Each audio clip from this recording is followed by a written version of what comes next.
ओम शांति। 6 जनवरी 2026 की स्वर्गीय महावाक्य। पहले सुनते हैं मुरली की मुख्य पॉइंट्स। बाबा ने कहा, जब मनुष्य दुखी होते हैं तो दुख से छूटने के लिए गलत युक्ति रचते हैं। समझते हैं शरीर छोड़ देंगे तो दुख खत्म हो जाएगा, पर यह सबसे बड़ा महान पाप है। इससे दुख खत्म नहीं होते और भी बढ़ जाते हैं, क्योंकि यह है अपार दुखों की दुनिया। फिर बाबा ने कहा, मैं आया हूँ तुम्हें दुख धाम से छुड़ाकर सुख धाम में ले जाने। मृत्यु से नहीं, योग से मुक्ति मिलती है।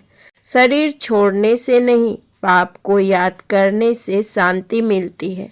फिर बाबा ने लास्ट में कहा, यह पुरुषोत्तम संगम युग है।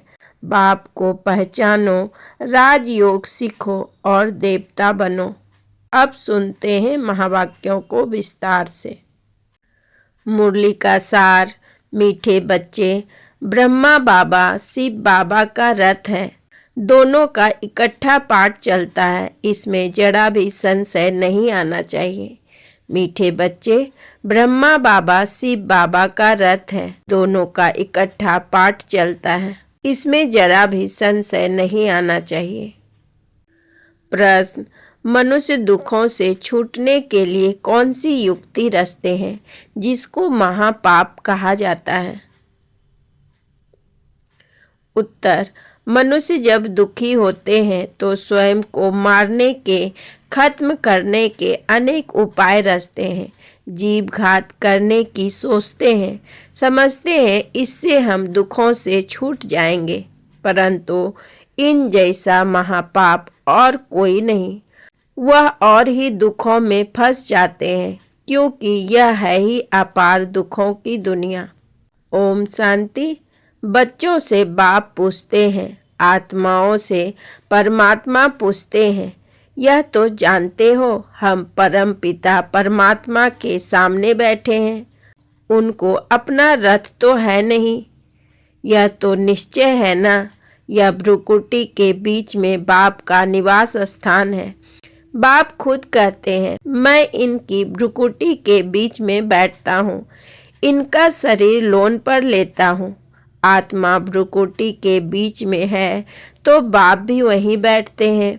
ब्रह्मा है तो शिव बाबा भी है। ब्रह्मा नहीं हो तो शिव बाबा बोलेंगे कैसे? ऊपर में शिव बाबा को तो सदैव याद करते आए। अब तुम बच्चों को पता है हम बाप के पास यहाँ बैठे हैं। ऐसे नहीं कि शिव बाबा ऊपर में है, उनकी प्रतिमा यहाँ पूजी जाती है। यह बातें बहुत समझने की है। तुम तो जानते हो बाबा ज्ञान का सागर है। ज्ञान कहाँ से सुनाते हैं? क्या ऊपर से सुनाते हैं? यहाँ नीचे आया है। ब्रह्मा तन से सुनाते हैं। कई कहते हैं हम ब्रह्मा को नहीं मानते, परंतु शिव बाबा खुद कहते हैं ब्रह्मा तन द्वारा कि मुझे याद करो। यह समझ की बात है ना, लेकिन माया बड़ी जबरदस्त है, एकदम मुंह फिराकर पिछाड़ी कर देती है। अब तुम्हारा कांधा शिव बाबा ने सामने किया है, सम्मुख बैठे हो, फिर जो ऐसे समझते हैं ब्रह्मा तो कुछ नहीं, उनकी क्या गति होगी? दुर्गति को पा लेते हैं, कुछ भी ज्ञान नहीं। मनुष्य पुकारते भी हैं, ओ गॉड फादर, फिर वह गॉड फादर सुनता है क्या? उनको कहते हैं ना, लिबरेटर आओ, या वहाँ बैठे लिबरेट करेंगे। कल्प कल्प पुरुषोत्तम संगम युग पर ही बाप आते हैं। जिसमें आते हैं उनको ही अगर उड़ा दे तो क्या कहेंगे? नंबर 1 तमो प्रधान। निश्चय होते हुए भी माया एकदम मुंह फेर देती है। इतना उसमें बल है जो एकदम बर्थ नॉट ए पेनी बना देती है। ऐसे भी कोई ना कोई सेंटर पर है, इसलिए बाबा कहते हैं खबरदार रहना। भल किसको सुनाते भी रहते सुनी हुई बातें, परंतु वह जैसे पंडित मिसल हो जाते हैं। जैसे बाबा पंडित की कहानी बताते हैं ना, उसने कहा राम राम कहने से नदी पार हो जाएंगे। यह भी एक कहानी बनी हुई है। इस समय तुम बाप की याद से विषय सागर से क्षीर सागर में जाते हो ना। उन्होंने भक्ति मार्ग में ढेर कथाएं बना दी है। ऐसी बातें तो होती नहीं, यह कहानी बनी हुई है। पंडित औरों को कहता था, खुद बिल्कुल चट खाते में, खुद विकारों में जाते रहना और दूसरों को कहना निर्विकारी बनो, उसका क्या असर होगा। ऐसे भी ब्रह्मा कुमार कुमारियां हैं, खुद निश्चय में नहीं, दूसरों को सुनाते रहते हैं। इसलिए कहाँ कहाँ सुनाने वालों से भी सुनने वाले तीखे चले जाते हैं। जो बहुतों की सेवा करते हैं वह जरूर प्यारे तो लगते हैं ना। पंडित झूठा निकल पड़े तो उनको कौन प्यार करेंगे। फिर प्यार उन पर चला जाएगा जो प्रैक्टिकल में याद करते हैं। अच्छे अच्छे महारथियों को भी माया हप कर लेती है। बहुत हप हो गए हैं। बाबा भी समझाते हैं, अभी कर्मातीत अवस्था नहीं हुई है। एक तरफ लड़ाई होगी, दूसरी तरफ कर्मातीत अवस्था होगी। पूरा कनेक्शन है। फिर लड़ाई पूरी हो जाने से ट्रांसफर हो जाएंगे। पहले रुद्रमाला बनती है। यह बातें और कोई नहीं जानते, तुम समझते हो। बिना सामने खड़ा है। अब तुम हो माइनॉरिटी, वह है मेजॉरिटी, तो तुमको कौन मानेगा। जब तुम्हारी वृद्धि हो जाएगी फिर तुम्हारे योग बल से बहुत खींचकर आएंगे। जितना तुमसे कट जंग निकलती जाएगी उतना बल बढ़ता जाएगा। ऐसे नहीं, बाबा जानी जाननहार है। यहाँ आकर सबको देखते हैं, बाकी अवस्था को जानते हैं। बाप बच्चों की अवस्था को नहीं जानेंगे क्या। सब कुछ मालूम पड़ता है। इसमें अंतर्यामी की कोई बात नहीं। अभी तो कर्मातीत अवस्था हुई नहीं है। आसुरी बातचीत चलन आदि सब प्रसिद्ध हो जाते हैं। तुम्हारे तो दैवी चलन बनानी है। देवताएं सर्वगुण संपन्न है ना।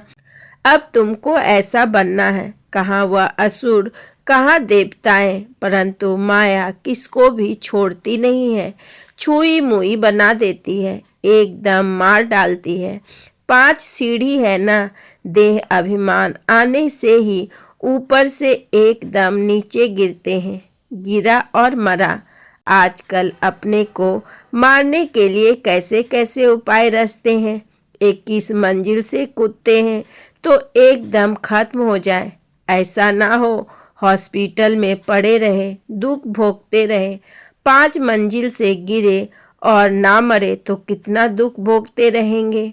कोई अपने को आग लगाते हैं, अगर कोई उनको बचा लेते तो उनको कितना दुख सहन करना पड़ता है। जल जाए तो आत्मा तो भाग जाएगी ना। इसलिए जीव घात करते हैं, शरीर को खत्म कर देते हैं। समझते हैं शरीर छोड़ने से दुख से छूट जाएंगे, परंतु यह भी महापाप है और भी अधिक दुख भोगने पड़ते हैं। क्योंकि यह है ही अपार दुखों की दुनिया, वहाँ है अपार सुख। तुम बच्चे समझते हो अभी हम रिटर्न होते हैं, दुख धाम से सुख धाम में जाते हैं। अब बाप जो सुख धाम का मालिक बनाते हैं उनको याद करना है। इन द्वारा बाप समझाते हैं।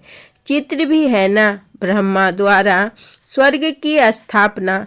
तुम कहते हो बाबा हम अनेक बार आपसे स्वर्ग का वर्षा लेने आए हैं। बाप भी संगम पर ही आते हैं। जबकि दुनिया को बदलना है तो बाप कहते हैं मैं आया हूँ तुम बच्चों को दुख से छुड़ाकर सुख की पावन दुनिया में ले जाने। बुलाते भी हैं, हे पतित पावन। क्या थोड़े ही समझते हैं कि हम महाकाल को बुलाते हैं कि हमको इस छीछी दुनिया से घर ले चलो। जरूर बाबा आएगा, हम मरेंगे तब तो पीस होगी ना। शांति शांति करते रहते हैं। शांति तो है परम धाम में, परंतु इस दुनिया में शांति कैसे हो जब तक इतने ढेर मनुष्य हैं। सतयुग में सुख शांति थी, अभी कलयुग में अनेक धर्म है। वह जब खत्म हो तब एक धर्म की स्थापना हो, तब तो सुख शांति हो ना। हाहाकार के बाद फिर जय जयकार होगी। आगे चल देखना, मौत का बाजार कितना गर्म होता है। विनाश जरूर होना है। एक धर्म की स्थापना बाप आकर करते हैं, राजयोग भी सिखलाते हैं, बाकी सब अनेक धर्म खल्लास हो जाएंगे। गीता में कुछ दिखाया नहीं है। 5 पांडव और कुत्ता हिमालय पर गल गए, फिर रिजल्ट क्या? प्रलय दिखा दी है। जलमयी भल होती है, परंतु सारी दुनिया जलमयी हो नहीं सकती। भारत तो अविनाशी पवित्र खंड है, उसमें भी आबू सबसे पवित्र तीर्थ स्थान है, जहाँ बाप आकर तुम बच्चों के द्वारा सर्व की सद्गति करते हैं। दिलवाड़ा मंदिर में कितना अच्छा यादगार है, कितना अर्थ सहित है, परंतु जिन्होंने बनाया है वह नहीं जानते हैं। फिर भी अच्छे समझू तो थे ना। द्वापर में जाकर अच्छे समझदार होंगे। कलयुग में होते हैं तमो प्रधान, द्वापर में फिर भी तमो बुद्धि होंगे। सब मंदिरों से यह ऊंच है जहाँ तुम बैठे हो। अभी तुम देखते रहेंगे, विनाश में होलसेल मौत होगा, होलसेल महाभारी लड़ाई लगेगी, सब खत्म हो जाएंगे, बाकी एक खंड रहेगा। भारत बहुत छोटा होगा, बाकी सब खल्लास हो जाएंगे। स्वर्ग कितना छोटा है, अभी यह ज्ञान तुम्हारी बुद्धि में है। कोई को समझाने में भी देरी लगती है। यह है पुरुषोत्तम संगम युग। यहाँ कितने ढेर मनुष्य हैं और वहाँ कितने थोड़े मनुष्य होंगे, यह सब खत्म हो जाएंगे। वर्ल्ड की हिस्ट्री ज्योग्राफी रिपीट होगी शुरू से, जरूर स्वर्ग से रिपीट करेंगे, पिछाड़ी में तो नहीं आएंगे। यह ड्रामा का चक्र अनादि है जो फिरता ही रहता है। इस तरफ कलयुग, उस तरफ सतयुग, हम संगम पर हैं, यह भी तुम समझते हो। बाप आते हैं, बाप को रथ तो जरूर चाहिए ना, तो बाप समझाते हैं। अभी तुम घर जाते हो, फिर यह लक्ष्मी नारायण बनना है तो दैवी गुण भी धारण करने चाहिए। यह भी तुम बच्चों को समझाया जाता है। रावण राज और राम राज किसको कहा जाता है? पतित से पावन, फिर पावन से पतित कैसे बनते हैं? यह खेल का राज बाप बैठ समझाते हैं। बाप नॉलेजफुल बीज रूप है ना, चैतन्य है, वही आकर समझाते हैं। बाप ही कहेंगे सारे कल्प वृक्ष का राज समझा, इसमें क्या क्या होता है, तुमने इसमें कितना पार्ट बजाया है। आधा कल्प है दैवी स्वराज, आधा कल्प है आसुरी राज। अच्छे अच्छे जो बच्चे हैं उन्हों को बुद्धि में नॉलेज रहती है। बाप आप समान बनाते हैं ना। टीचर में भी नंबरवार होते हैं, कई तो टीचर होकर भी फिर बिगड़ पड़ते हैं। बहुतों को सिखलाकर फिर खुद खत्म हो गए। छोटे छोटे बच्चों में भिन्न भिन्न संस्कार वाले होते हैं। कोई तो देखो नंबर 1 शैतान, कोई फिर परिस्तान में जाने लायक। कई हैं जो ना ज्ञान उठाते ना अपनी चलन सुधारते, सबको दुख ही देते रहते हैं। यह भी शास्त्रों में दिखाया है कि असुर आकर छिपकर बैठे थे। असुर बन कितनी तकलीफ देते हैं, यह तो सब होता रहता है। ऊंच से ऊंच बाप को ही स्वर्ग की स्थापना करने आना पड़ता है। माया भी बड़ी जबरदस्त है। दान देते हैं फिर भी माया बुद्धि फिरा देती है। आधा को जरूर माया खाएगी, तब तो कहते हैं माया बड़ी दुस्तर है। आधा कल्प माया राज्य करती है तो जरूर इतनी पहलवान होगी ना। माया से हारने वाले की क्या हाल हो जाती है। अच्छा, मीठे मीठे सिकी लधे बच्चों प्रति माता पिता बाप दादा का याद प्यार और गुड मॉर्निंग। रूहानी बाप की रूहानी बच्चों को नमस्ते। हम रूहानी बच्चों की रूहानी बाप दादा को पदम गुना नमस्ते नमस्ते नमस्ते। Good morning. शुक्रिया बाबा, शुक्रिया। धारणा के लिए मुख्य सार। नंबर 1, कभी भी छुई मुई नहीं बनना है। दैवी गुण धारण कर अपनी चलन सुधारनी है। नंबर 2, बाप का प्यार पाने के लिए सेवा करनी है, लेकिन जो दूसरों को सुनाते वह स्वयं धारण करना है। कर्मातीत अवस्था में जाने का पूरा पुरुषार्थ करना है। वरदान, साकार रूप में बाप दादा को सम्मुख अनुभव करने वाले कंबाइंड रूपधारी भव। साकार रूप में बाप दादा को सम्मुख अनुभव करने वाले कंबाइंड रूपधारी भव। विस्तार में बाबा ने कहा, जैसे शिव शक्ति कंबाइंड है, ऐसे पांडव पति और पांडव कंबाइंड है। जो ऐसे कंबाइंड रूप में रहते हैं उनके आगे बाप दादा साकार में सर्व संबंधों से सामने होते हैं। अभी दिन प्रतिदिन और ही अनुभव करेंगे कि जैसे बाप दादा सामने आए, हाथ पकड़ा, बुद्धि से नहीं आँखों से देखेंगे, अनुभव होगा, लेकिन सिर्फ एक बाप दूसरा न कोई, यह पाठ पक्का हो। फिर तो जैसे परछाई घूमती है, ऐसे बाप दादा आँखों से हट नहीं सकते, सदा सम्मुख की अनुभूति होगी।